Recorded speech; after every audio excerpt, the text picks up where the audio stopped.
गीता 18 के श्लोक नंबर 62 में भगवान स्वयं कह रहे हैं कि अर्जुन उस परमेश्वर की शरण में जा जिसकी कृपा से परम शांति व शाश्वत स्थान अर्थात सतलोक को प्राप्त होगा।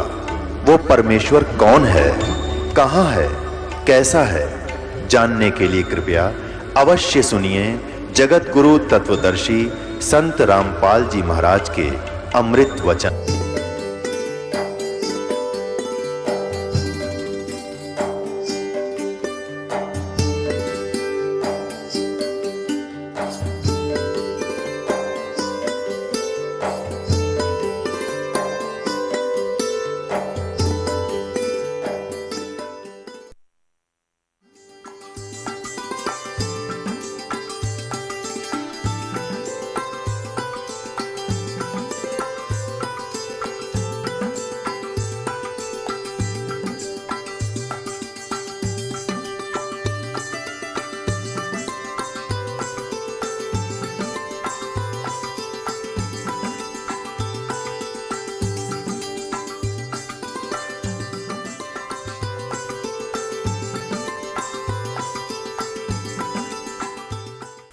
पुणात्मा, इन पवित्र चारों वेदों का कोड वर्डों में संक्षिप्त है गीता जी। गीता जी के चौथे अध्याय में कहा कि तत्वदर्शी संतों की खोज करें, और वही इस यजुर्वेद में कर रखा है 40वें अध्याय के 10 से लेकर 13 तक। फिर दिखाता हूँ थोड़ा सा। अब पुणात्मा, आप नए सिरे तो पढ़ाई पढ़नी पड़ेगी। ये ऐसे नहीं कि आए मना नाम दे दिया तुम जपन लाग जाओ, कोई बका दे, वहाँ कुछ नहीं है, तुम फिर 2 दिन में सुख हो जाएगा, फिर भाग जाओ फिर वहीं काल के जाल में। ये ठीक नहीं, दास नहीं चाहता आपको फिर ऐसे बर्बाद होने दूं। ये यजुर्वेद वही तत्वारी अध्याय 40वां। यहाँ देखो 10वें श्लोक से, ये 10वां है 40वें अध्याय का, 40वें अध्याय का 10वां। हे मनुष्यों, जैसे हम लोग, अब धीरा नाम का अर्थ है तत्वदर्शी संत, इसको किसी तरह डिफाइन कर लेंगे। धीरा नाम माने तत्वदर्शी संत, मेधावी योगी विद्वानों से, क्योंकि यो योग ने मैं तो देता इसलिए अनुवाद अपने हिसाब से कर दिया। तत्वदर्शी संतों से जो वचन सुनते हैं, वेद ज्ञान दाता कहता है कि जो धीरा नाम तत्वदर्शी संतों से जो हम वचन सुनते हैं, जो वे लोग हमारे प्रति व्याख्यान पूर्वक कहते हैं, विस्तार से कहते हैं, वे लोग संयोग, देखो संभवात, असंभवात माने उत्पन्न नहीं होना, असंभवात उत्पन्न नहीं होना, संभवात माने उत्पन्न होना। सीधा सार्थ हम भी कर लेंगे, इसे बालक थोड़ी है। असंभवात माने उत्पन्न नहीं होना, और संभवात माने उत्पन्न होना कार्य से, और ही कार्य का फल, वाह क्यों था अनुवाद में, वाह शब्द क्यों था, कार्य का फल, कार्य वाह फल, कोई बात है, वाह अर्थ नहीं होना चाहिए। आऊ माने कहते हैं उत्पन्न नहीं होने वाला कारण से अन्यत आहु कहते हैं, इस बात को तुम भी सुनो। अब ये इसका अर्थ है कि कोई तो कहता है भगवान असंभवात वो जन्म नहीं लेता, उत्पन्न नहीं होता, कोई कहता है वो संभवात माँ का जन्म लेकर उत्पन्न होता है। कहता है ये संशय भी धीरा नाम संत जो बताते हैं उन तक सुनो। धीरा नाम तत्वदर्शी संत जो वचन सुनाते हैं उनसे सुनो, वो बताओगे सही। कोई तो कहता भगवान जन्म नहीं लेता, कोई कहता है वो ना श्री कृष्ण रामचंद्र जी की तरह माँ का जन्म लेकर आता है, कोई कहता वो निराकार है कभी जन्म नहीं लेता। कहता ये संशय का समाधान भी तत्वदर्शी संत बताओगे, उनसे सुनो। तो इससे सिद्ध हो गया कि वेद ज्ञानदाता भी इनकम्प्लीट नॉलेज रखता है, इन वेदों में भी कंप्लीट नॉलेज नहीं है, पूरा आध्यात्मिक ज्ञान नहीं है। इससे सिद्ध है कि कोई इससे हटकर ज्ञान है। और जैसे कुरान शरीफ का ज्ञानदाता हजरत मोहम्मद को सूरत फुरकानी 25 मंत्र 52 से 59 में कहता है, हे पैगंबर, ये काफिर लोग हैं, ये मेरी बात पर विश्वास नहीं करते जो ज्ञान मैं तुझे दे रहा हूँ।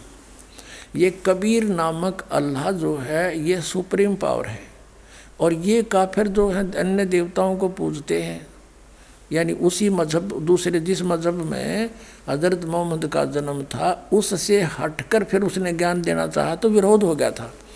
तो उसका जिसको कुरान शरीफ का ज्ञान दाता जो है उसको पूरा मुसलमान धर्म अपना अल्लाह मानता है, फाइनल गॉड, कंप्लीट गॉड।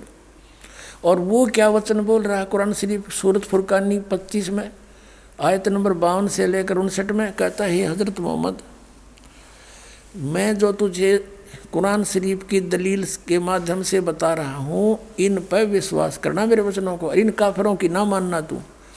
ये नो कहेंगे कबीर अल्लाह नहीं है और भगवान कोई नहीं है, तो उस कबीर अल्लाह पर विश्वास कर और मेरी बातों पर इनके साथ जिहाद कर, संघर्ष कर, लठ ना बजा, लठ नहीं बजाने के लिए कहा।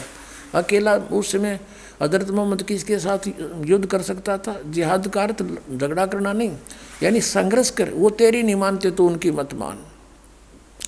ये कबीर अल्लाह है और ये कबीर अल्लाह वही है जिसने 6 दिन में सृष्टि रची, 7वां दिन तख्त पर जा बैठा।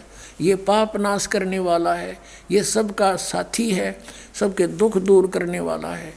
और इसकी खबर किसी बाखबर से पूछो, बाखबर माने तत्वदर्शी संत से पूछो। इससे क्या कंसेप्ट क्लियर हो गया कि कुरान शरीफ का ज्ञान दाता भी इनकम्प्लीट स्पिरिचुअल नॉलेज रखता है, कंप्लीट नहीं है। वो किसी और अल्लाह की तरफ संकेत करता है, तो मुसलमानों वाला का जो अल्लाह है वो भी कंप्लीट नहीं है। जैसे मुसलमान पहले हिंदुओं को ज़बरदस्ती इसलिए मुसलमान बना करते कि ये देवताओं को पूजते हैं और इन बेचारों का जीवन नष्ट हो रहा है, ये इनको कुछ नहीं दे सकते, और वो अपने गॉड ने फाइनल मान रहे थे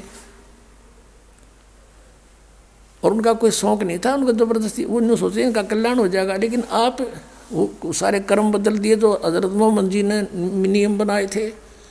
हज़रत मोहम्मद जी ने कभी मांस नहीं खाया और इस तरह कोई बिस्मिल नहीं किया। कहते नबी मोहम्मद नमस्कार है राम रसूल का आया, ये सच्चिदानंद घन ब्रह्म की वाणी में है कि इसे महापुरुष तो आदरणीय है, नमस्कार है उनको। नबी मोहम्मद नमस्कार है राम रसूल का आया, भगवान का वो पैगंबर कहलाया। और 1,80,000 को सौगंध जी नहीं कर चलाया। हजरत मोहम्मद जी के सीधे 1,80,000 अनुयायी बने थे, वो पूरे मर्यादा में रहते थे, उन्होंने कोई मांस नहीं खाया, ब्याज तक लेना भी मना कर दिया गया था। कहते हैं अरस कुर्स पर अल तकत है खालिक बिन नहीं खाली, वह पैगंबर पाक पुरुष थे साहिब के अब्दाली। परमात्मा की नज़रों से कोई जीव नहीं बचा है। अरस कुर्स पर अल तकत है, अरस के कुर्स पर यानी आसमान के अंतिम छोर पर सतपुरुष रहता है। और खालिक बिन नहीं खाली, उस खालिक बिना उस सृष्टि के रचनहार के नज़रों से कुछ भी बचा नहीं है। और वो पैगंबर पाक पुरुष थे साहिब के अब्दाली, वो तो पुण्य आत्मा थी जिनकी आड़ में तुम आज मांस मिट्टी खाने लग गए हो। वो तो पवित्र आत्मा थी, वो परमात्मा के अब्दाली माने कृपा पात्र थे। अब जैसे पवित्र सिख धर्म में ये तभी 500 550 वर्ष पुराना है, इनके किसी भी महापुरुष ने उस ग्रंथ साहिब में कहीं यह नहीं लिखा तो मांस खा लो। और इस सिख धर्म में देख लो, इन मुसलमानों को भी माफ़ कर दिया मांस खाने में। ये कोई आड़ नहीं रही बताओ। और कुछ दिनों में लिखने लग जाएंगे साढ़े गुरु भी खांदे सी, फिर तुम जब गुरु जी नहीं खांदे सी तुम क्यों खांदे हो? अपने आत्मा। और मुसलमान धर्म तो 1400-1300 वर्ष पुराना हो गया, इसमें या बिजली गिरनी थी। अब हिंदू धर्म के लोग मुसलमानों को बुरा नहीं मानना करते, ये मांस खाते हैं, इसलिए इनसे हेट करते थे। अरे मुसलमान आज हिंदू मुसलमानों को फेल कर चुके हैं।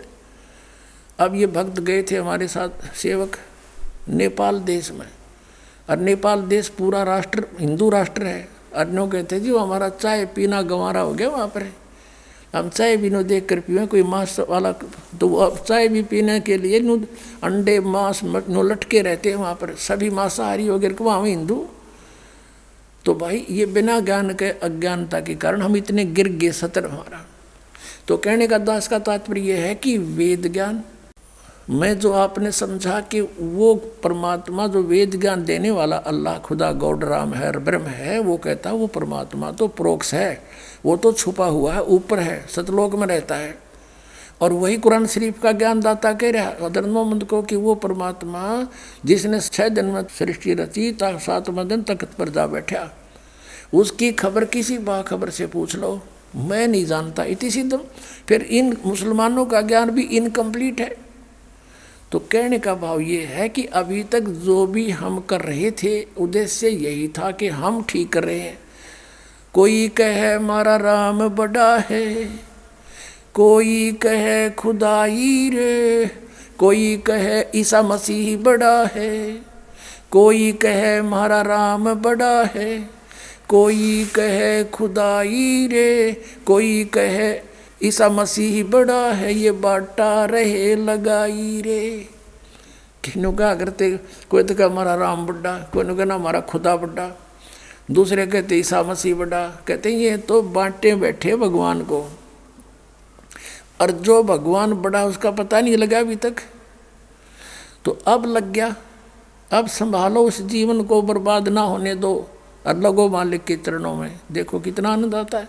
तो ये कंसेप्ट क्लियर हो गया कि वेद ज्ञान दाता कहता है कि वो उस पूर्ण परमात्मा की जानकारी तत्वदर्शी संत बताओगे, और वही कुरान शरीफ में है कि उस पूर्ण परमात्मा जो कबीर नामक अल्लाह है, जो जिसको ये बड़ा भगवान कहते हैं, उस बड़े भगवान की खबर कोई बाखबर बताओगा। तो फिर कुरान शरीफ में तो है नहीं वो ज्ञान, तो वेदों में भी नहीं है, गीता जी में भी नहीं है। चौथे अध्याय के 34वें श्लोक में कहा है कि जो ज्ञान परमात्मा ने, चौथे अध्याय के 32वें श्लोक में गीता जी में, और 34 में कहा है कि जो ज्ञान परमात्मा ने स्वयं आकर अपने मुख से बोला है, आपको वेदों में प्रमाण दिया है। ऋग्वेद मंडल नंबर 9 सूक्त नंबर 86 मंत्र 26-27 में, ऋग्वेद मंडल नंबर 9 सूक्त 82 मंत्र 1, 2, 3 में, ऋग्वेद मंडल नंबर 9 सूक्त 96 मंत्र 16 से लेकर 20 में, और भी अनेक स्थानों पर ऋग्वेद मंडल नंबर 9 सूक्त 1 मंत्र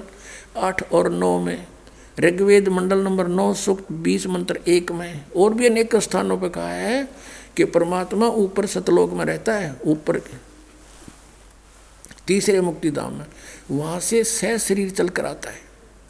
और यहाँ फिर 3 सतिथि में आता है। एक सतिथि में सतलोक में रहता है, मनुष्य दृश्य है, करोड़ सूर्य मिला दे, करोड़ चंद्रमा, ऐसा उसका एक रोमकूप का प्रकाश है, इससे भी अधिक है। और दूसरा एक प्रत्येक युग में शिशु रूप धारण करके आता है, और उसमें यह भी प्रमाण दिया 8वें ऋग्वेद मंडल नंबर 9 सूक्त नंबर 1 मंत्र 9 में कि जब वो शिशु रूप धार करके परमात्मा आता है, वो कुंवारी गाय से दूध, उसके दूध की परवरिश होती है, कुंवारी गाय दूध देती है। तो ये लीला कबीर परमेश्वर जब आए थे बालक रूप धार के, उस समय 25 दिन के हो गए थे, उन्होंने कोई जलपान नहीं किया। मुँह बोली माता चिंतित हो गई थी, तब शिवलोक से आए थे, शिवपुरी परमात्मा की प्रेरणा से एक साधु रूप बना के। और फिर कबीर साहब ने उसको कहा था कि आप ऐसे ऐसे कहो इनको। तब कबीर साहब ने बातें की 25 दिन के बालक ने। तब एक कुंवारी गाय मंगवाई गई थी, और कबीर साहब ने कहा था शिव जी तो इसकी कमर पर हाथ मार दे, थपकी मार, इसको आशीर्वाद दे। आशीर्वाद देते उसमें दूध चलने लग गया। फिर उस गाय से कबीर परमात्मा की परिवर्ष हुई थी। तो वो परमात्मा कबीर साहब हैं, वो काशी में धानक रूप में आए थे, वो परमात्मा है वो। अब जो प्रसंग चल रहा है कि कुरान शरीफ का ज्ञान, जैसे चौथे अध्याय के 34वें श्लोक में 32वें श्लोक में गीता जी में कहा है कि वो परमात्मा स्वयं आकर के ज्ञान देता है, और वो सच्चिदानंद घनब्रह्म की वाणी है, कबीर वाणी। उस वाणी को तत्वदर्शी संत जानते हैं, उन तत्वदर्शी संतों से पूछो। तो इसका मतलब गीता ज्ञान इनकम्प्लीट, वेद ज्ञान इनकम्प्लीट, और कुरान शरीफ का ज्ञान इनकम्प्लीट। तो वो कंप्लीट ज्ञान इस दास के पास है, और ग्रहण करो, आओ और पाओ सतलोक में। कहते हैं 4 मुक्ति जहाँ चंपी करती माया होरी दासी, दास गरीब अभय पद पर से वो मिले राम अविनाशी। बोलो सतगुरुदेव।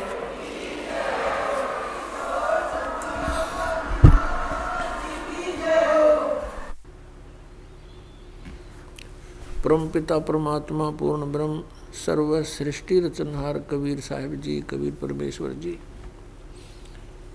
ये हम सभी आत्माओं के पिता हैं, जनक हैं, ये कुल के मालिक हैं।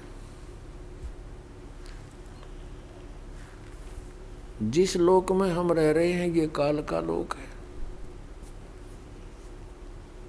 और इस काल के लोक में कोई प्राणी सुखी नहीं है। पुण्यात्माओं, हमें उस स्थान का पता नहीं लगा, और परमात्मा ने जिसमें आकर ये ज्ञान दिया तो हमारा विश्वास होया नहीं। क्यों नहीं हुआ? क्योंकि हमने अज्ञान गणा सुन रखा था। जिन सदग्रंथों को हम उत्तम ज्ञान युक्त मानते थे वो हमारी पहुंच से बाहर थे, क्योंकि शिक्षा का अधिकार केवल एक ब्राह्मण वर्ण को था और अन्य को अपना अलग से कार्य विभाजित कर दिया गया था। वैश्य को अपना, क्षत्रिय को अपना, शूद्र को अपना, और ब्राह्मण को केवल शिक्षा ग्रहण करना, सदग्रंथों को पढ़ना, उसको समझना, फिर अन्य जनता को उपदेश करना, समझाना, उनको दीक्षा देना, और उससे प्राप्त पूजा से अपना निर्वाह करना। और पूजा को किसी उस कथन को, सत्संग को इनकम का इशू बनाना नहीं था, प्रारंभ कुछ और ही तरह से हुआ था। तो जिन्होंने विद्या को ग्रहण किया, संस्कृत भाषा पढ़ा, उनको वेद समझ में आए नहीं, ना पुराणों का ज्ञान हुआ और न ही श्रीमद् भगवत गीता जी को वो समझ सके, जिस कारण से हमें लोग वेद सुनाते रहे, दंत कथा सुनाते रहे, जिसके आधार से हमने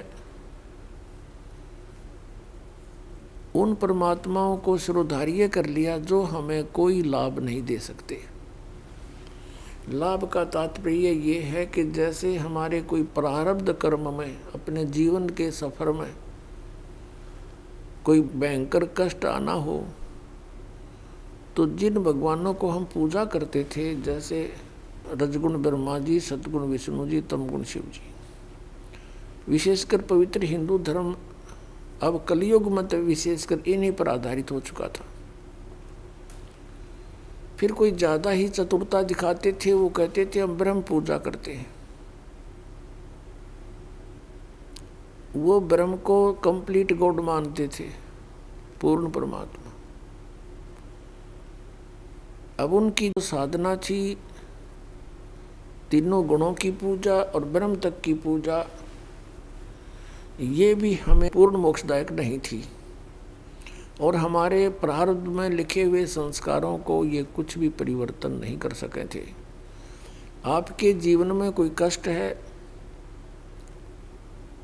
तो ना ब्रह्म उस कष्ट का निवारण कर सकता, ना श्री ब्रह्मा, श्री विष्णु, श्री शिव जी, न दुर्गा जी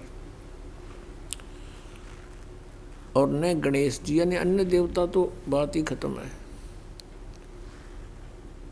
इस प्रकार हम जो साधनाएं करते थे वो हमें मोक्षदायक नहीं थी। जैसा हम कर्म करते थे वैसा ही फल मिलता रहता था, लेकिन आत्मा के अंदर एक अजब प्रेरणा थी कि कोई साधु संत होते हैं, ऐसे अवश्य कोई ऋषि संत हैं जो हमारे दुखों का निवारण कर सकते हैं। उसके लिए हम, उस कष्ट के निवारण के लिए हम कहीं ना कहीं किसी ना किसी संत या मंदिर, मस्जिद, गुरुद्वारों में अवश्य जाते हैं, या कहीं पहाड़ों पर, पर्वत पर, गुफाओं में, जंगल में। और जिस भी ऋषि से हम मिलते हैं वो यही कह देता है कि आप ऐसे करो, ऐसी साधना करो, इतना दान करो, ऐसे यज्ञ करवाओ। वो सारा कुछ करने के बाद भी जब समाधान नहीं होता है तो अंत में वो कह देते हैं कि ये तुम्हारे प्रारब्ध कर्म में लिखा है, इसको तो भोग कर ही पूरा करना होगा, ये इनका विधान है। अब पुण्यात्माओं, उसके पश्चात भी आत्मा नहीं रुकती है, उसको मालूम है कि कोई है परम शक्ति, जो हमारे प्रारब्ध के कष्ट को भी दूर कर सकता है। और दुख पाप से होते हैं, सुख पुण्य से होते हैं। अब जब तक पाप नहीं कटेगा तो सुख नहीं हो सकता।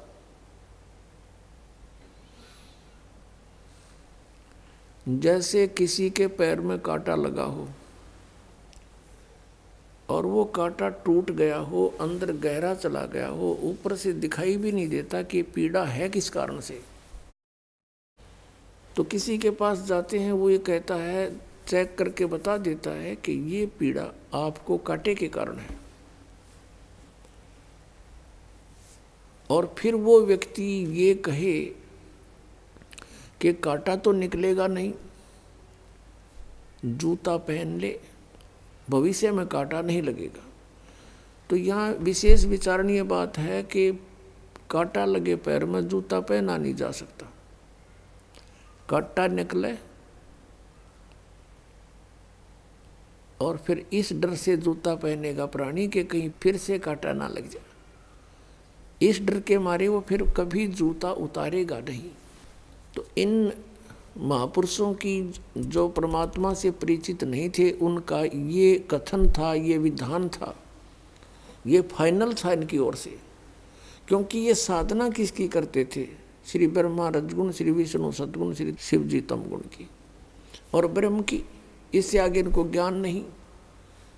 जैसे गीता जी अध्याय नंबर 15 के श्लोक नंबर 1 से 4 में, ऊपर को जड़ नीचे को तीनों गुण रूपी शाखा वाला उल्टा लटका हुआ संसार रूपी वृक्ष है, और इसको जो सभी विभागों सहित बता देगा स वेदविद, वो तत्वदर्शी संत है। फिर गीता जी अध्याय नंबर 15 के श्लोक 4 में कहा कि तत्वदर्शी संत की प्राप्ति के उपरांत परमेश्वर के उस परम पद की खोज करनी चाहिए, जहाँ जाने के बाद साधक फिर कभी लौटकर वापस संसार में नहीं आता। गीता जी अध्याय नंबर 15 के 16-17 श्लोक में कहा है कि 2 पुरुष हैं, सरपुरुष अक्षर पुरुष। सरपुरुष का अर्थ होता नाशवान प्रभु, पुरुष माने प्रभु, और अक्षर पुरुष अविनाशी प्रभु। अब यहाँ इसको अक्षर पुरुष भी कहा है, फिर साथ में ये भी कहा है कि इन दोनों के लोकों में सरपुरुष और अक्षर पुरुष के और इनके, ये सभी प्राणी नाशवान हैं, इनके स्थूल शरीर नाशवान है, आत्मा किसी के लिए मरती। फिर गीता जी अध्याय नंबर 15 के श्लोक 17 में स्पष्ट किया कि उत्तम पुरुष है तू अन्य परमात्मा इति उदारते, यह लोक तरम आविश्य विभर्ति अवैश्वर है। 17वें श्लोक में श्रीमद् भगवत गीता अध्याय 15 में कहा है कि उत्तम पुरुष श्रेष्ठ प्रभु तो इन दोनों से कोई अन्य है। गीता जी अध्याय नंबर 8 के श्लोक नंबर 1 में अर्जुन ने पूछा कि आपने 7वें अध्याय के 29वें श्लोक में जिस तत्ब्रह्म के विषय में जानकारी दी है कि उस तत्ब्रह्म को जानने के उपरांत और सारे अध्यात्म ज्ञान से परिचित प्राणी केवल जरा और मरण से छूटने का ही प्रयत्न करता है, जो तत्ब्रह्म से परिचित हो जाता है। तो अर्जुन ने पूछा फिर किम तत्ब्रह्म, वो तत्ब्रह्म क्या है? 8वें अध्याय के 3रे श्लोक में उत्तर दिया गीता ज्ञानदाता इस सरपुरुष ब्रह्म ने कि वो परम अक्षर ब्रह्म है। तो यहाँ जो गीता जी अध्याय नंबर 15 के श्लोक 17 में कहा है वो परम अक्षर ब्रह्म की तरफ संकेत है। परम अक्षर ब्रह्म कहो, परम अक्षर पुरुष कहो, और वही तीनों लोकों में प्रवेश करके सबका धारण पोषण करता है। वो अव्यय ईश्वर है, वास्तव में वो अविनाशी परमेश्वर है। अब अभी तक इन्होंने सरपुरुष की साधना की, ब्रह्म की, सभी ऋषि महर्षियों ने। गीता जी अध्याय नंबर 8 के श्लोक नंबर 13 में कहा कि अर्जुन ओम इति एकाक्षरम ब्रह्म व्यवहारण माम अनुस्मरण ये पर्याति तजन देहम सयाति परमाम गतिम। मुझ ब्रह्म का केवल एक ओम मंत्र है, यही एक ओम मंत्र है, नथिंग एल्स। उच्चारण करके सिमरण करता हुआ जो शरीर त्याग कर जाता है सयाति परमाम गतिम, यानी अंतिम सांस तक इसी का मंत्र करता हुआ शरीर छोड़ जाता है, तो वो परम गति को प्राप्त होता है। कौन सी परम गति? जो ओम नाम के जाप से प्राप्त होगी। वो क्या होगी? ब्रह्म का जाप है ओम, और ब्रह्म लोक प्राप्ति होगी। और गीता अध्याय नंबर 4 के श्लोक नंबर 5-9 में, गीता अध्याय नंबर 2 के श्लोक नंबर 12 में, गीता अध्याय नंबर 10 के श्लोक नंबर 2 में गीता ज्ञानदाता कहता है कि मेरा जन्म मृत्यु होता है, तेरा भी होता है अर्जुन, तू जानता नहीं, मुझे याद है। और मेरी उत्पत्ति को ये देवता भी नहीं जानते। 10वें अध्याय के दूसरे श्लोक में इससे सिद्ध है कि जन्म तो होता है इनका, मृत्यु भी होती है, स्वीकार रहा है। इसलिए 7वें अध्याय के 18वें श्लोक में कहा कि ये ज्ञानी आत्मा है तो उद्धार है, नेक आत्मा है, लेकिन ये मेरे वाली अनुत्तम घटिया गति में स्थित है। ओम नाम से प्राप्त होने वाली जो गति ब्रह्मलोक है उस तक ही पहुंचते हैं। ब्रह्मलोक में गए हुए प्राणी भी वापस आते हैं। इसलिए 15वें अध्याय के 4थे श्लोक में कहा है कि उसके पश्चात तत्वदर्शी संत मिलने के पश्चात परमेश्वर के उस परम पद की खोज करनी चाहिए जहां जाने के बाद साधक फिर लौटकर संसार में नहीं आते। और जिस परमेश्वर ने सब ब्रह्मांडों की रचना की है, गीता ज्ञानदाता कहता है मैं भी उसी की शरण हूं और उसी की पूजा करो और की नहीं। 18वें अध्याय के 62वें श्लोक में कहा कि अर्जुन तू सर्वभाव से उस परमेश्वर की शरण में जा, उसकी कृपा से ही तू परम शांति को और सनातन परम धाम को प्राप्त होगा। पुण्यात्माओं, इससे ये सिद्ध हो गया कि गीता ज्ञानदाता की साधना, ब्रह्म की साधना भी अच्छी नहीं, अनुत्तम है।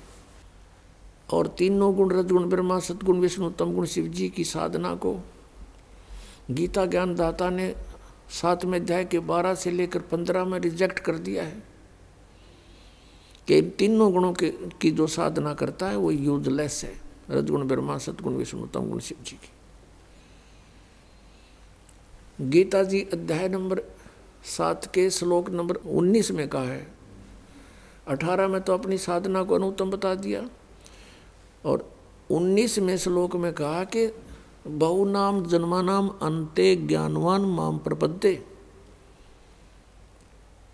गीता ज्ञानदाता कहता है कि बहुत बहुत जन्म के अंत के जन्म में कोई ज्ञानी आत्मा मेरी भक्ति करता है, ब्रह्म तक साधना तक उसकी बुद्धि पहुंचती है, नहीं तो अन्य देवताओं में ही वो लगा रहता है, आन उपासना ही करता है। फिर अगले श्लोक के दूसरे भाग में कहा है कि वासुदेव सर्वमिति स महात्मा सुदुर्लभ है। ये बताने वाला महात्मा बहुत ही दुर्लभ है। ये बताने वाला कि वासुदेव सर्वमिति, वासुदेव का अर्थ है जो समर्थ परमात्मा, सबके ऊपर जिसकी सत्ता है, ओवरऑल कंट्रोलर यानी कुल का मालिक, परम अक्षर ब्रह्म कि ये बताने वाला कि वो परम अक्षर ब्रह्म सर्वम है, सब कुछ है, तीनों लोकों में प्रवेश करके सबका धारण पोषण करने वाला, और वास्तव में अविनाशी परमात्मा वही है। और पाप नाशक, पूजा के योग्य, उसके अतिरिक्त कोई नहीं है। ये बताने वाला महात्मा सुदुर्लभ है, मुश्किल से मिलेगा। तो पुण्यात्माओं, जब तक वो संत नहीं मिले, तत्वदर्शी संत नहीं मिले, तो परमात्मा को सही ढंग से कोई डिफाइन नहीं कर पाता, परिभाषित नहीं कर पाता। जिस कारण से जिन्होंने ब्रह्म तक की भी साधना की और इस परब्रह्म यानी अक्षर पुरुष की भी साधना की, उनके भी पाप नाश नहीं हुए।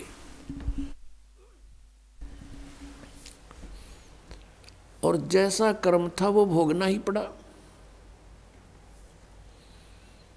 जैसे कुछ श्रद्धालु कहते हैं कि भगवान श्री कृष्ण जी ने राजा मोर ध्वज के पुत्र ताम्र ध्वज को आरे से 2 फाड़ करवा दिया था, वो मृत्यु को प्राप्त हो गया था, और फिर भगवान श्री कृष्ण ने उसको जीवित कर दिया था।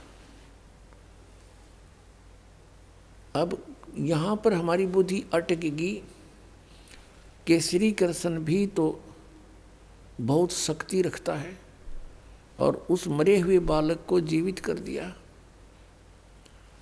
केवल इस एक उदाहरण से हमने भगवान की संज्ञा में किसी को नहीं लिया जा सकता।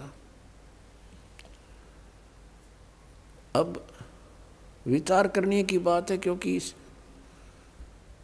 धर्मदास जी ने परमात्मा से यही प्रश्न किया था, कबीर भगवान से, कबीर परमेश्वर जी से, परम अक्षर ब्रह्म से, कि भगवान आप कह रहे हो कि इन भगवानों की पूजा का कोई लाभ नहीं, तो ऐसे मोरध्वज के पुत्र ताम्रध्वज को भगवान श्री कृष्ण जी ने जीवित कर दिया, विष्णु जी ने।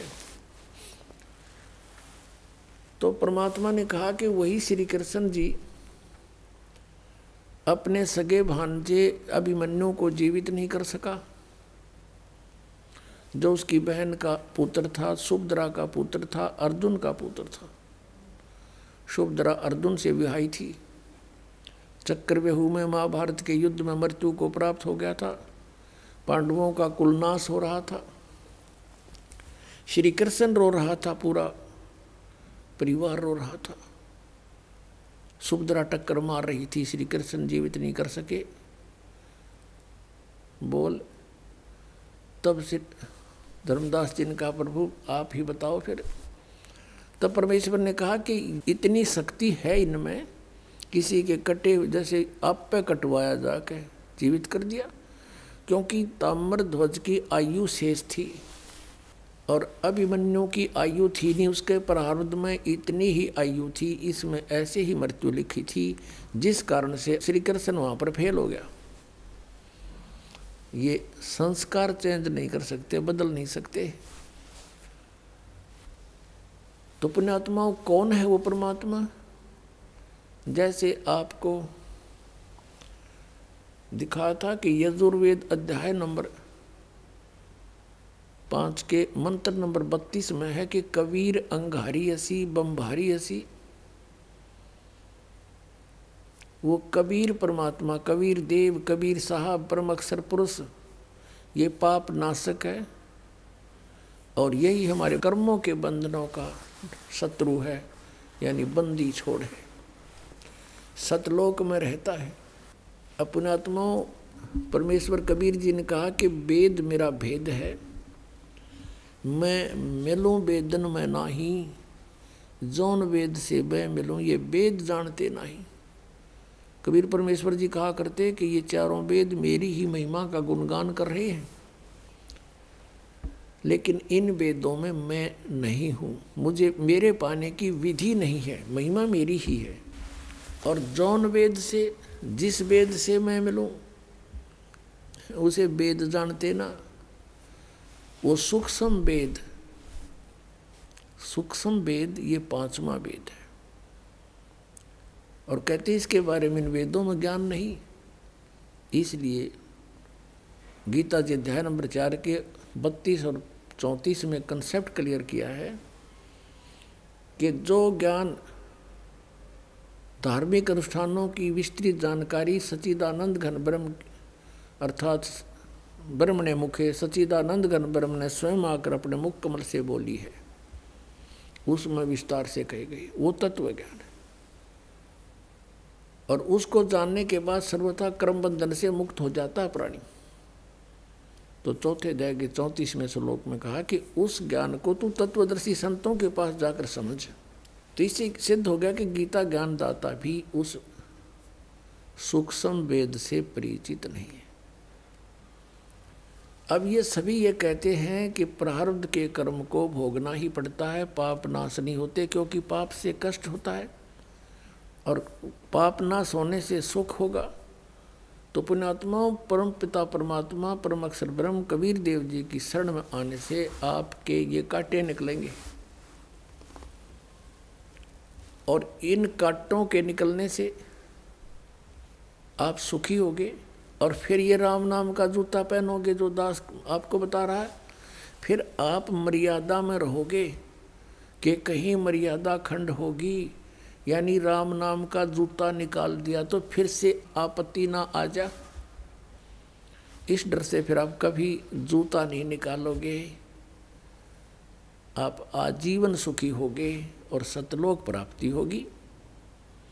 अभी तक जितने भी ये ऋषि हुए हैं ये माने जाते थे कि ये वेदों को अच्छी तरह जान चुके हैं, लेकिन ये सारे नकली थे, इनको कह का भी ज्ञान नहीं था वेदों के बारे में। आपको दिखाता हूँ पुण्यात्माओं, आपको एक झलक दिखाते हैं उन ऋषि महर्षियों की जो बहुत बड़े विद्वान माने जाते थे, उनके क्या विचार हैं और वेद क्या बताते हैं। यह आप पर निर्णय हो जाएगा कि ये किसे विद्वान थे। देखिएगा, ये है श्रीमद् देवी भागवत यानी देवी पुराण और गीता प्रेस गोरखपुर से प्रकाशित है। संपादक हैं हनुमान प्रसाद पोदार, चिमनलाल गोस्वामी।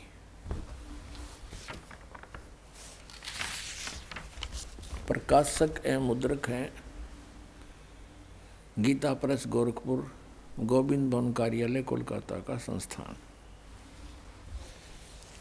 इसके 283 पृष्ठ पे 5वें सकंद में 282 पृष्ठ से शुरू करेंगे हम।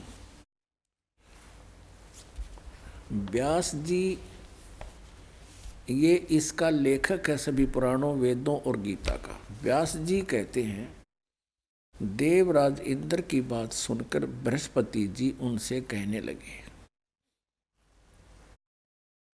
यानी ये बृहस्पति जी के विचारों को व्यास जी बता रहे हैं कि बृहस्पति जी यानी देवताओं के गुरु हैं बृहस्पति जी, राक्षसों के गुरु माने जाते हैं शुक्राचार्य। अब यहाँ बृहस्पति जी उनसे कहने लगे, किसको? इंद्र से। यहाँ देखिएगा, प्रारब्ध कर्मों का अभाव बिना भोगे नहीं हो सकता, यह स्पष्ट है। आर्य, संपूर्ण देवता तुम्हारे सहायक हैं, तुम स्वयं भी बुद्धिमान हो, फिर भी जो होनी है वह होकर ही रहेगी, तुम उसे टाल नहीं सकते। ऐसी स्थिति में सुख और दुख की चिंता में नहीं पड़ना चाहिए। महाभाग, सुख और दुख ये दोनों कर्मशः है पुण्य एवं पाप के अक्षय के सूचक हैं। इसका कहने का भाव ये है, यदि आपको सुख और दुख दोनों, यानी आपका सुख आपको प्राप्त है, आपके पुण्य नाश हो रहे हैं, क्षय माने नाश, और दुख है तो आपके पाप कट रहे हैं, बस ऐसे काट लो, फिर भगवान की भक्ति की क्या जरूरत, क्या आवश्यकता रहेगी फिर भाई। अतएव विद्वान पुरुषों को चाहिए कि सुख के अभाव में भी सर्वथा आनंद का ही अनुभव करें। अतएव महाराज, इस अवसर पर सुयोग्य मंत्रियों से परामर्श लेकर विधि पूर्वक यत्न करने में कटिबद्ध हो जाओ। यत्न करने पर भी जो होनहार होगा वो तो सामने आएगा ही।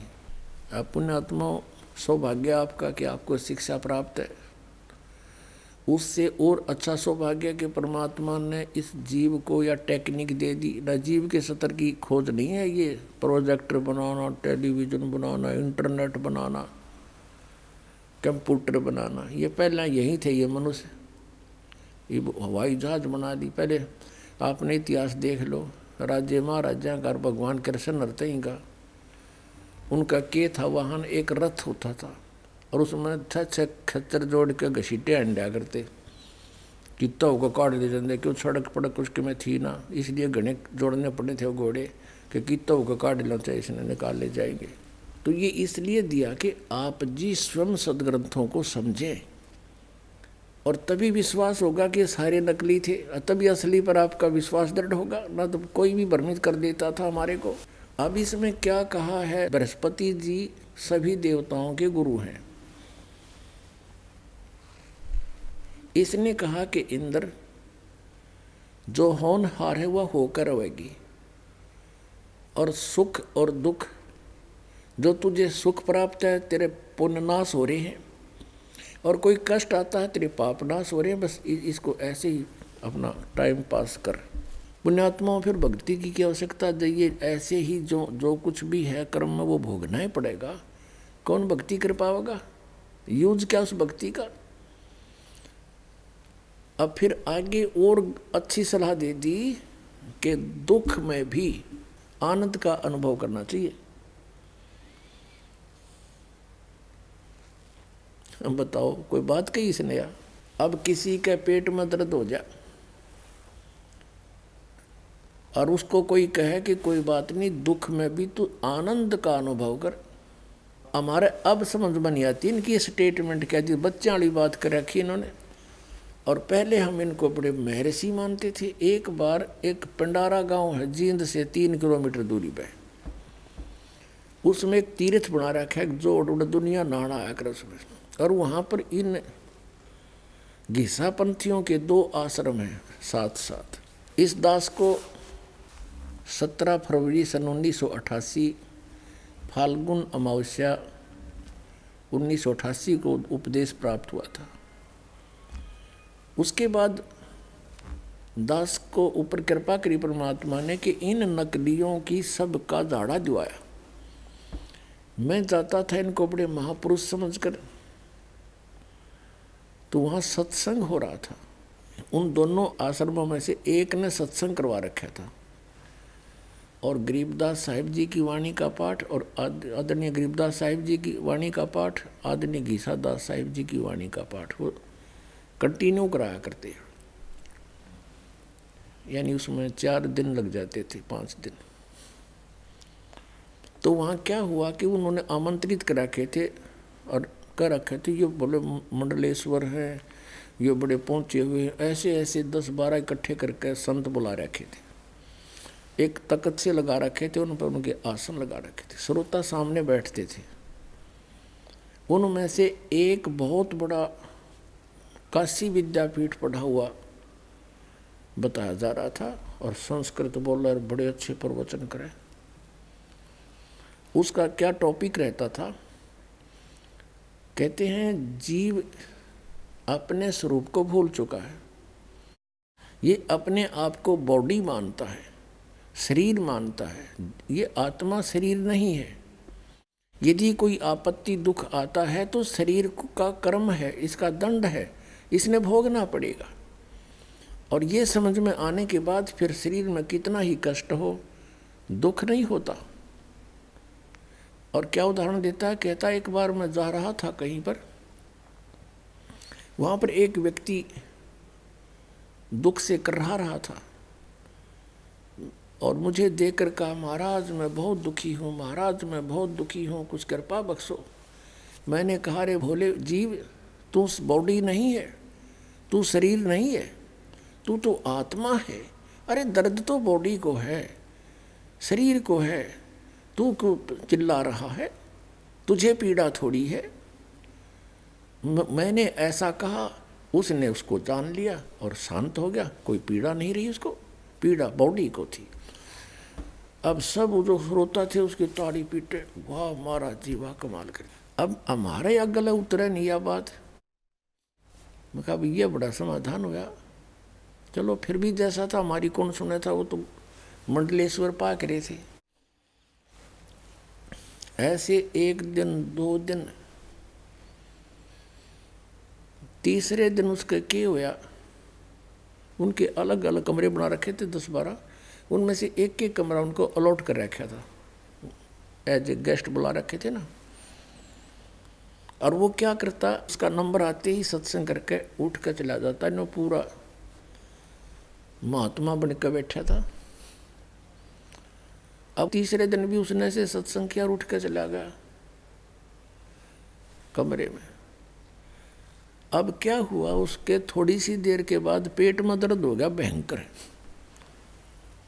और इतनी पीड़ा होगी न चिल्ला बुरी तरह, मर गया रे, मर गया रे, मर गया रे। अब भाग्य सारे इकट्ठे हुए, क्या हो गया, क्या हो गया, हाय मर गया। न बोल नहीं पावे, वो बता भी नहीं पावा मेरे क्या तकलीफ से। दूसरे आश्रम से कार लाई, उसके पास कार भी नहीं थी उर्ले के पास, वहाँ से कार लाई उठा के मांग के उसको ले गए, उसमें बैठा के,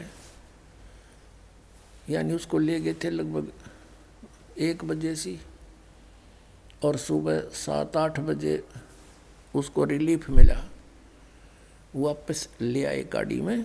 और जब वो गाड़ी से उतरकर अपने कक्ष की तरफ जा रहा था तो वो जो अन्य साधु आए हुए थे, संत प्रवचन करता, वो धीरे धीरे सारे निकट आ गए और कहने लगे, ए योगी, रात को क्यों रो रहा था? तू तो आत्मा है, तो बॉडी को था, पीड़ा तो बॉडी को थी, क्यों चिल्ला रहा था पशु की तरह? वो कहता चुप रहो। उन्होंने कहा चुप रहो। अब पुण्यात्मा, ये थे इनकी अकल। स्वयं का दर्द हुआ जब कहाँ गया वो उसका ज्ञान। तो परमात्मा कहते हैं, बीजक की बाता कहें और बीजक नाई आथ, ये पृथ्वी डोबन उतर कह मीठी बात। अब यही स्टेटमेंट ज्यों की तो बृहस्पति की है, देवताओं के गुरु की। अब आपको दिखाते हैं शुक्राचार्य जी, जो राक्षसों के गुरु हैं। यही देवी पुराण,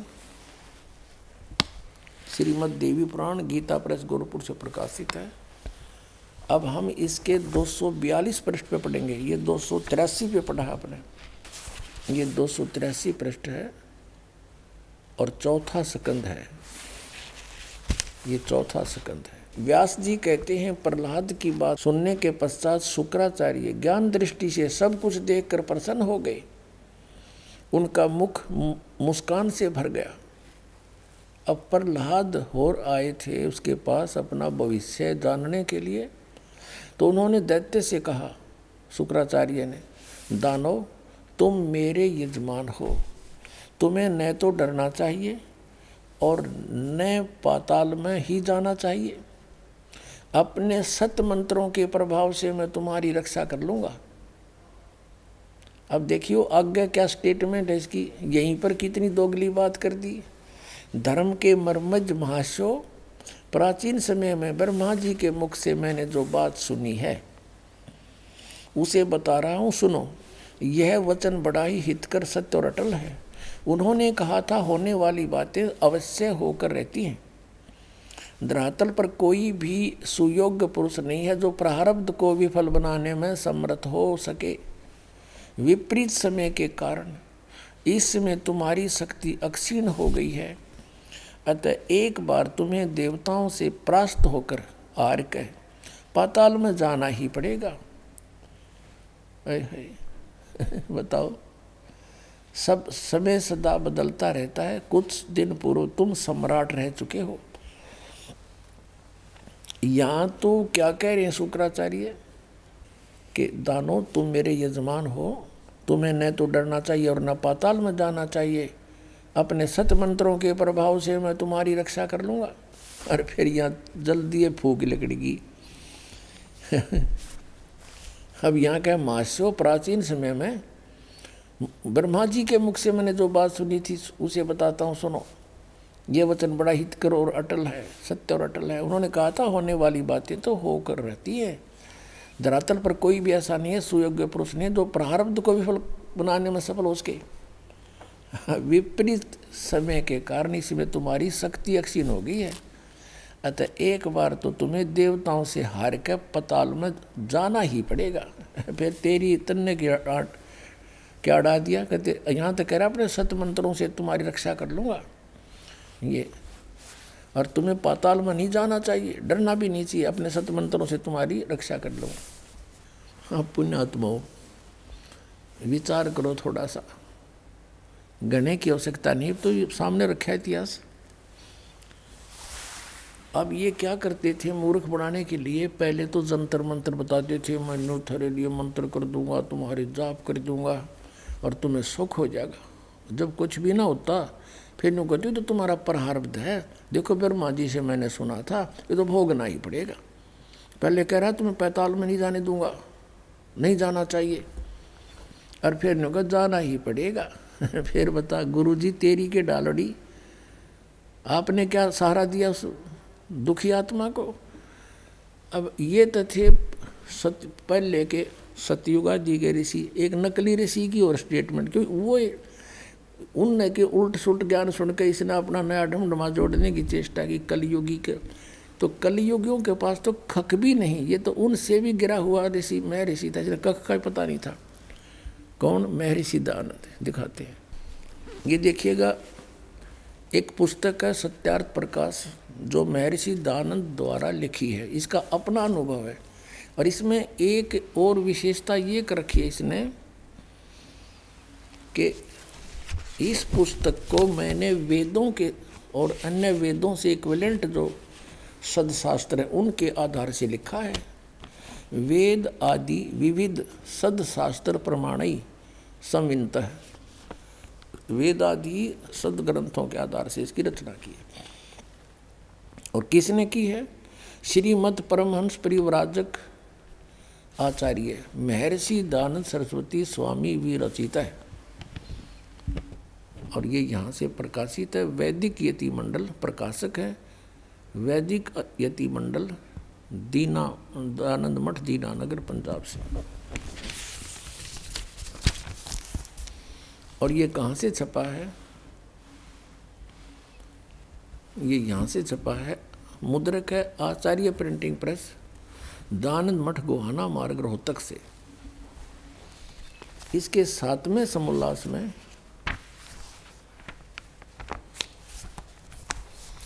अब 7वां समोल्लास और प्रश्न नंबर 155 पे। अब किसी ने पूछा परमेश्वर की स्तुति, प्रार्थना और उपासना करनी चाहिए व नहीं? उत्तर महर्षि दयानंद का करनी चाहिए। क्या स्तुति आदि करने से ईश्वर अपना नियम छोड़ स्तुति प्रार्थना करने वाले का पाप नाश कर देगा? उत्तर स्वामी जी दयानंद का नहीं। तो प्रश्नकर्ता कहता फिर स्तुति प्रार्थना की आवश्यकता क्या, क्यों करें? अब स्वामी जी दयानंद जी क्या करें? उनके करने का फल अन्य ही है। वो क्या है? प्रश्नकर्ता कहता है कि स्तुति से ईश्वर में प्रीति, उसके गुण कर्म स्वभाव से अपने गुण कर्म स्वभाव का सुधरना, प्रार्थना से निरअभिमानता, उत्साह और सहाय का मिलना, उपासना से परब्रह्म से मेल और उसका साक्षात्कार होना। बताओ, अब देखो यहाँ किसी ने पूछा कि ईश्वर परमात्मा साकार है निराकार? उत्तर स्वामी जी का निराकार। और ये यहाँ न्यू कह है कि उपासना से परब्रह्म से मेल उसका साक्षात्कार हो जा। तो बांग नहीं पी रहा था और क्या था, अगले एक पृष्ठ पर भी ना चला। यहाँ निराकार कह रहा है और यहाँ नो का साक्षात्कार हो जा। साक्षात्कार निराकार का कैसे होगा? और यहाँ इसकी स्टेटमेंट कैसी है कि उपासना करने से पाप तो नहीं छूटेंगे, पाप नाश तो हो नहीं सकते। क्या स्तुति प्रार्थना करने से वाले के परमात्मा पाप छुड़ा देगा? स्वामी दयानंद कहता नहीं। फिर ये कहता फिर इसका लाभ क्या? किसी और लाभ है?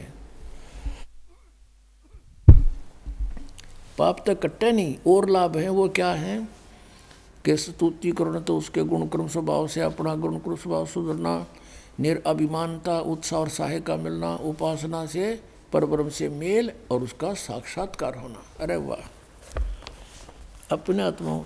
एक और इसमें कंसेप्ट क्लियर है। 100 ये देखिए 163 पृष्ठ पर 7वें समोल्लास में या कति क्लियर कर रखा है इसने कि प्रसन्न ईश्वर अपने भक्तों के पाप क्षमा करता है वा नहीं, पाप नाश करता है कि नहीं? इसका अर्थ ये स्वामी जी का उत्तर नहीं, क्योंकि जो पाप क्षमा करे तो उसका न्याय नष्ट और सब मनुष्य है महापापी हो जाए, क्योंकि उनको पाप करने में उत्साह और निर्भयता हो। जैसे कोई राजा अपराधियों के पाप क्षमा करे तो अधिक से अधिक अपराध करने लगेंगे, और जो अपराध नहीं करता वो भी अपराध करने से नहीं डरेंगे। इसलिए सब कर्मों का यथावत फल देना ईश्वर का काम है, क्षमा करना नहीं, पाप नाश करना नहीं। अब महर्षि दयानंद की तो ऐसी स्टेटमेंट, इसने तो उनते भी गुंडा नाश कर दिया, यानी सारी कहानी बिगाड़ दी। अब जैसे कोई न्यू कहे और बहुत बड़ा वैद का बोर्ड ला रखा हो और उससे जाकर कोई पूछे कि क्या औषधि खाने से रोग नाश हो सकता है, और वो व्यक्ति वैद कहे कि नहीं, औषधि से रोग नाश नहीं होता। अब स्वाभाविक है, सामने वाला प्रश्न करेगा फिर इसका यूज क्या औषधि खाने का। उससे और लाभ है। क्या लाभ है? कि उससे पहलवान बन जाएगा। तो इस तरह की स्टेटमेंट या तो शराबी देगा या कति बौड़ी बूच जिसने क्या का बिना बेरा, वो स्टेटमेंट दे सकता है ऐसी। और दूसरा ये समझो, उदाहरण के जैसे किसी ने बोर्ड लगा रखा थोक विक्रेता और साबुन का, उसने क्या कर रखा होगा फिर जो ऐसी स्टेटमेंट देता है। क्या उससे कोई पूछे क्या साबुन लगाने से कपड़े के मैल छूट जाएंगे? क्या साबुन लगाने से कपड़े का मैल साबुन छुड़वा देगा? और वो उत्तर दे कि नहीं, साबुन से कपड़े का मैल नहीं छूट सकता। तो उसे पूछे फिर क्या फायदा इसका? कहती से और लाभ है। क्या लाभ है? कि कपड़ा मजबूत बन जाएगा। ये इसे मैं ऋषि थे नकली, इन बिगाड़ दिए समाज के समाज नालाका ने। अपने आत्माओं, वेद जो है भगवान की महिमा का एथेंटिक रिकॉर्ड है, उसमें परमात्मा की महिमा लिखी है। और ये खुद मानते हैं कि जो वेद में लिखा है वो हमें स्वीकार्य है। वेद सत्य है। यदि वेद सत्य है तो फिर सत्यार्थ प्रकाश की है, ये तो झूठार्थ प्रकाश है। अब दिखाते हैं आपने वेद में क्या लिखा है। अब यजुर्वेद, इसका अनुवाद करता भी मैं ऋषिदानंद है। देख कमाल की बात है। युद्ध भांग पिया करता तो नरी उतरने नहीं देता, ऐसा लगता है। इसकी जीवनी में लिखा है भांग पीता था, दिखाएंगे आपको कभी। अब ये कहाँ से प्रकाशित है? प्रकाशक हैं सर्वदेशी कार्य प्रतिनिधि सभा 2/5 महर्षि दानंद भवन, रामलीला मैदान, नई दिल्ली से। महर्षि दानंद सरस्वती द्वारा इसका अनुवाद किया गया। मुद्रक हैं Prince offset printers, 1510, Pataudi house, Daryaganj, नई दिल्ली से। 241 पृष्ठ पे है। 8वां अध्याय यजुर्वेद भाषा भाष्य। ये 13वां मंत्र है। 13वां। इसमें क्या लिखा है? देव कर्तस्य ऐनस्य अवजनम असि, मनुष्य कर्तस्य ऐनस्य अवजनमसि, पितर कर्तस्य ऐनस्य अवजनमसि, आत्म कर्तस्य ऐनस्य अवजनमसि, अन्नस्य अन्नस्य अवजनमसि। ओए होए। अब इसका अनुवाद यहाँ किया है इन्होंने 242 पृष्ठ पे। ये 241 पर हम पढ़ रहे थे। यहाँ देखो 242 पर। अब यहाँ इसका थोड़ी बहुत कोई उतर गई होगी इसकी भांग है। इसने फिर यहाँ उलझाने की चेष्टा की है कि हे सबके उपकार करने वाले मित्र, आप दान देने वाले के ऐनस्य माने अपराध के, ऐनस्य अवजनम माने विनाश करने वाले हो, क्षमा करने वाले हो। अब यहाँ मित्र लिख दिया। अब पढ़ने वाला ने सोचा चलो ये तो मित्र मित्र के बारे में कि तो भगवान का जिक्र है नहीं छोड़ा इसने।